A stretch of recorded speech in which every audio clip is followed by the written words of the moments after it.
Makatarungan yung timbangan doon ng Allah subhanahu wa ta'ala. Hindi katulad ng mga timbangan na ginagamit natin dito. Pagtimbang ng sa isdaan, sa mga palay, sa kupras. Maaring yung iba kaya nilang dayain. Kaya nilang dayain. Doon sa kabilang buhay, wala. Walang mangyaring pandaraya doon sa kabilang buhay. Ang Allah subhanahu wa ta'ala ay makatarungan, hakim. Ang Allah subhanahu wa ta'ala magiging makatarungan siya. Kung ano yung ginawa mo, yun ang makukuha mo doon. Yun ang makukuha mo doon. Wala yung sabing tawad-tawad. Baka pwedeng tawaran yung pagkasalanan ko. Wala. Kung ano yung ginawa mo, yun ang ibibigay sa iyo ng Allah subhanahu wa ta'ala doon sa kabilang buhay. Okay? Di ba sa surat Zalzala, sinabi rin ng Allah subhanahu wa ta'ala, ay sinabi ng Allah, surat Al-Zalzala,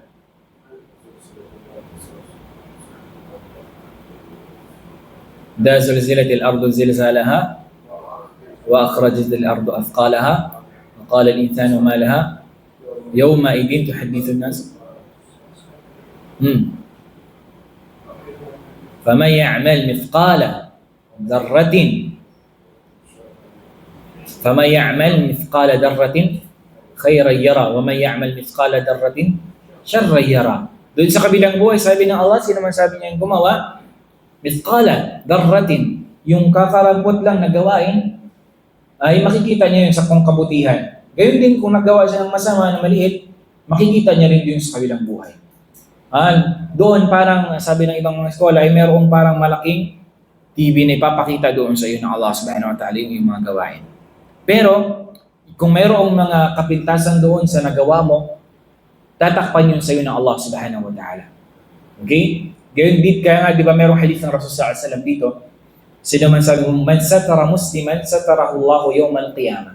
Sino man sabi niya yung tinakpan niya yung aib. Alam niyo yung aib, yung kapintasan ng tao, kanyang kapatid sa Islam, satarahu Allahu yawmal qiyamah. Yung kanyang kapintasan doon sa kabilang buhay ay itatago rin sa kanya ng Allah subhanahu wa ta'ala.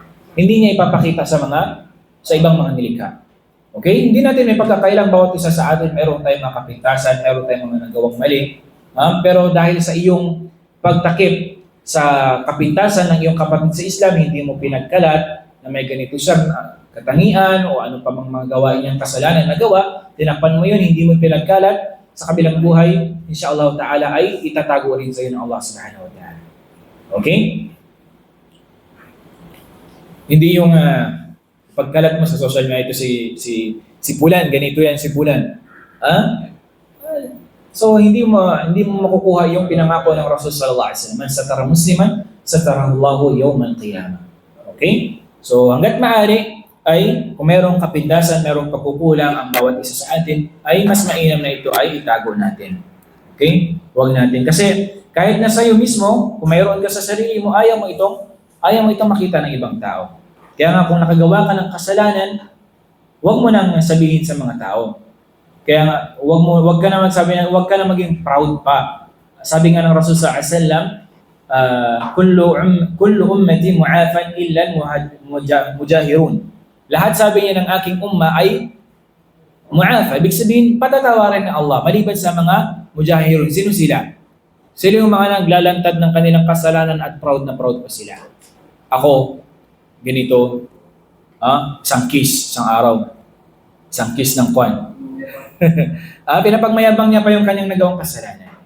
So hindi sila patatawarin ng Allah. So kaya kapag nakagawa tayo ng kasalanan, agad-agad tayo magbabalik sa Allah. Yung kasalanan natin, kung nagawa natin before, ay idulog natin sa Allah. Siya yung pagsabihan natin ng kasalanan natin. Wala yung sa Islam yung pang-pisal. Sasabihin mo ba doon sa pare na nakagawa po ako ng kasalanan ganito. At sabi niya, pinapatawad ka na. Sino ka para malaman na pinatawad na sa iyo ng Allah subhanahu wa ta'ala. Okay? So, direct tayo sa Allah subhanahu wa ta'ala. Hindi natin kailangan ng wasita, ng tagapamagitan para patawaran yung ating kasalanan. Tama? Baka may tanong kayo ha? Magtanong kayo.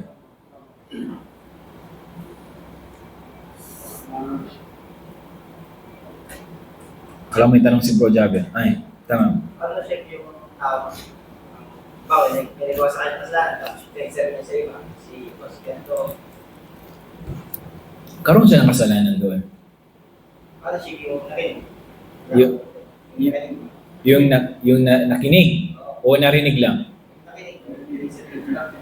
Kung hindi niya naman pinagkalat din, inshallah, Sinuhulan pa, sinuhulan. ay, Oo, ganun talaga. pero kapag meron tayong nakitang gano'n, ay, yung parang sinuportahan pa. Sinunod-sunod. Oo. Ano pa? Okay? Hindi gano'n. Kapag meron tayong nakita, sabihin mo, bro, hindi dapat gano'n. Oo. Kung meron tayong nakitang kapintasan sa isang tao, sikapin natin. Kasi kung nangyari yung sa'yo, ayaw mo rin, sabi mo. Parang i-reverse mo ba sa kanya? Sabi natin, kung ikaw yung sa kalagayan niya, gusto mo bang mangyari yung gano'n? Ayaw mo. So kung meron tayong narinig, kasi yung gantimpala ng tao na yun, mapupunta yun sa tao na yun sa kabilang buhay. Yung wala kang kahirap-hirap na upo ka lang, pero kung mayroon kang gantimpala, dahilan yun dahil sa ganung bagay. Okay? So kung mayroong mga pero papasok din kasi yun sa tinatawag na panlilibak. Pero mayroong mga bagay na hindi siya papasok sa mga panlilibak. Anong mga halimbawa? Ilan sa mga halimbawa? Actually, mayroong mga binanggit ng scholar natin. Kaya bilang sa mga hindi kasama sa panlilibak, halimbawa, napunta ka sa isang lugar, tapos hinahanap mo yung tao. Siyempre yung mga tao doon, kung hindi mo ilalarawan yung pagkatao ng isang tao, hindi nila alam kung sino tinutukoy mo. Ay sabi mo, si Abdullah, kadami man Abdullah dito. Si Muhammad, kadami man Muhammad dito. Ay, hindi alam. So kailangan mong ilarawan. Ay, matangkad ito. Medyo maliit lang yung katawan. Okay? Yung mata, ganito. Medyo yung ilong niya ganito. Okay, so yun hindi siya papasok doon sa tinatawag na panlilibak. Kasi bakit? Pagsasalarawan yun sa kanya para malaman ng tao na tinatanungan mo. Ay, si Kwan. Si Kwan pala yun. Huwag mo na rin, kapag huwag mo na rin banggitin yung medyo At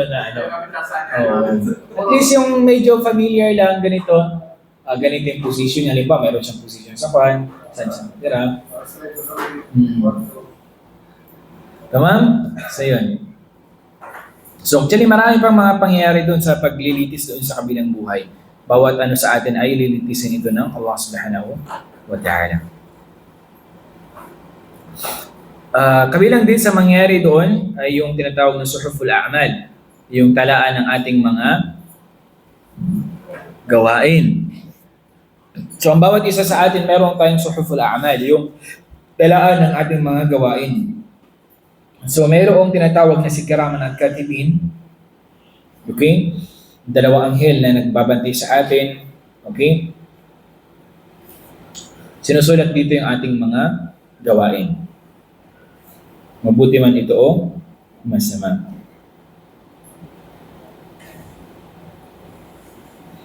So doon sa kabilang buhay, iba't iba yung paraan. Paraan ng pagkuha ng pagkuha niya sa kanyang suhuful a'mal, yung ng kanyang gawa. Dito sinabi ng Allah subhanahu wa ta'ala, wa inna alaykum lahafizin kiraman katibin ya'lamuna ma taf'alun. Wa inna alaykum lahafizin, tunay na sabi niya, walang pag-alilangan ay merong mga anghel na nagbabantay sa inyo, kiraman at katibin, si kiraman at katibin, ya'lamuna ma taf'alun, alam nila kung ano ang inyong mga ginagawa. At sinabi ng Allah, فَأَمَّا مَنْ أُوتِيَ كِتَابَهُ بِيَمِينِهِ فَسَوْفَ يُحَاسَبُ حِسَابًا يَسِيرًا. Sino man sabi niya ang pinagkaloob sa kanya ay yung kanyang aklat o yung talaan ng kanyang gawa, فَسَوْفَ يُحَاسَبُ حِسَابًا يَسِيرًا, ay magiging madali sa kanya, magiging magaan sa kanya yung kanyang paglilitis kapag kanan. Okay? وَأَمَّا مَنْ أُوتِيَ كِتَابَهُ, datapot sabi niya, kung siya ay bibigyan ng kanyang talaan sa kaliwang likuran, kitabahu wara'a dhahri fasawfa yad'u thubura. Kung kanyang nakamtan o bibigay sa kanya yung kanyang talaan ng gawa sa kanyang likuran, walang pagsala, sabi niya, fasawfa yad'u thubura. Siya ay tatangis ng malakas. Siya ay Magsisisi o kaya magluluksa doon sa kanyang pagkawasak, tungo sa kanyang pagkawasak. Okay, dahil sa likuran ibinigay sa kanya ng Allah yung kanyang talaan ng kanyang mga gawa.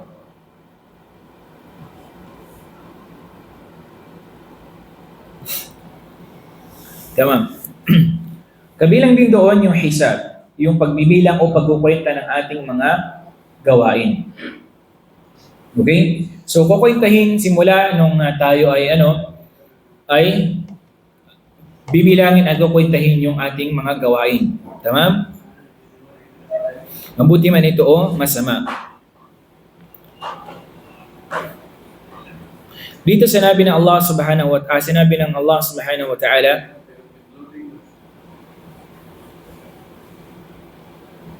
Inna anzarnakum 'adaban qariba yawma yanzuru al-mar'u ma qaddamat yadahu wa yaqulu al-kafiru ya laitani kuntu turaba.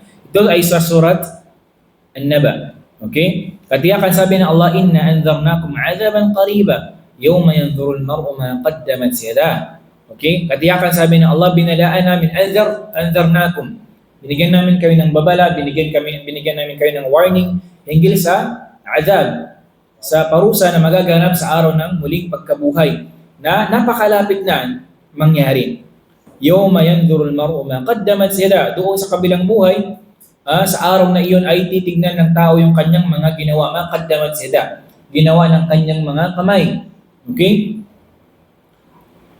وَيَقُولُ الْكَافِرُ يَا لَيْتَنِي كُنْتُ تُرَابًا. At doon, yung mga hindi mananampalataya, sasabihin nila, يَا لَيْتَنِي كُنْتُ تُرَابًا. Sana, sasabihin niya sa araw ng paghukom, sana ay naging alabok na lamang ako at hindi ako binuhay pang muli ng Allah Subhanahu wa Ta'ala. Okay, nung nakita niya na yung parusa ng Allah, kung gaano kasakit, gaano katindi yung parusa na ibibigay sa kanya ng Allah, mas ninais niya pang maging alabok na lamang. Dahil yung mga itong mga nilikha ng Allah na ganito, ay wala nang paglilitis sa kanila doon sa kabilang buhay. Okay? Wala nang paglilitis na mangyayari sa kanila doon sa kabilang buhay. Subhanallah. At actually, napakaraming mga talata na tumutukoy din dito sa araw ng hisab, ganyan din sa hadith ng Rasul sallallahu alaihi wasallam.